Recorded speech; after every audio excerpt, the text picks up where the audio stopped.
Pierre et Jean utilisent eToro pour investir sur les marchés financiers. Pierre fait des recherches sur les opportunités d'investissement international. Jean fait des recherches pour savoir comment devenir sorcier de niveau 60. Pierre suit les flux d'actualité pour connaître les dernières infos du marché. Jean suit le flux d'actualité pour visionner les dernières vidéos de chats. Pierre dispose d'une liste de favoris pour les investissements prometteurs. Jean a également une liste de favoris. Alors comment se fait-il que Jean soit aussi bon investisseur que Pierre? C'est parce que Jean utilise la fonction CopyTrader d'eToro pour reproduire automatiquement l'activité de trading de Pierre. À chaque fois que Pierre accomplit un trade, Jean en a fait autant. Yes! Trader comme Pierre avec eToro, le leader mondial des plateformes de trading social.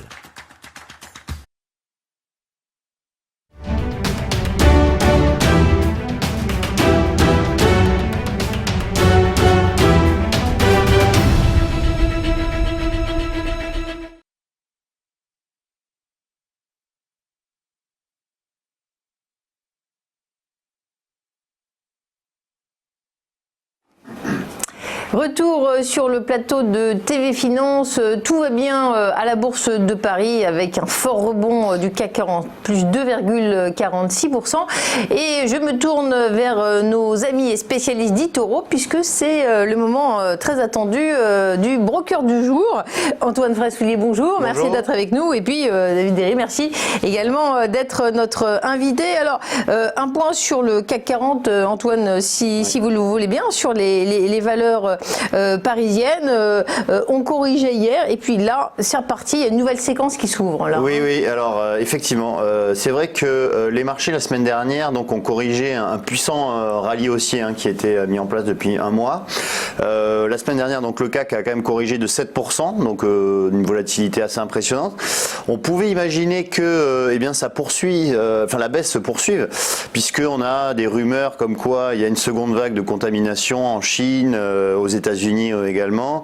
On a eu la Fed qui a un peu déçu les investisseurs la semaine dernière lors de sa réunion de politique monétaire et hier finalement la Fed qui se rattrape puisque c'est grâce donc à la réserve fédérale américaine que les marchés sont remontés significativement puisque là on voit que le matin le CAC reprend plus de 2%. Et bien la Fed qui veut acheter donc de la dette corporate directement sur le marché secondaire, ce qui n'était pas du tout le cas auparavant. Et pas trop, ouais. Et du coup voilà un énorme filet de sécurité finalement pour le marché obligataire et pour toutes les banques qui détiennent en fait de la dette corporate, et du coup on a vu que le secteur bancaire a fortement progressé. Donc là sur le CAC finalement on reste maintenant, on a nos bornes d'évolution, c'est 4700, 5200, voilà, c'est vraiment des niveaux entre lesquels le CAC devrait évoluer jusqu'à la fin du mois. C'est vrai que on pourrait avoir un retour sur 5002, mais bon, un dépassement des 5200 paraît compliqué à court terme. Si on parle de quelques valeurs, le 22 juin, il va se passer quelque chose à Paris. Qu'est-ce qui va se passer? Alors, sur le CAC 40, je suis dur comme ça. Le CAC 40, dans sa composition, il y a des entrées, des sorties. Et le grand gagnant, c'était les performances. Voilà, exactement. Alors, le grand gagnant, c'était les performances et le grand perdant, c'est Sodexo. Alors, Sodexo, en fait, c'est un groupe de restauration collective qui a perdu 40% depuis la crise. C'est vrai que la restauration, c'est un des secteurs les plus touchés par la crise sanitaire, et du coup Sodexo a tombé à une valorisation à 9 milliards, un 38e pondération du CAC. Et Téléperformance, pour le coup, c'est une société qui est en croissance organique supérieure de 5% depuis 8 ans.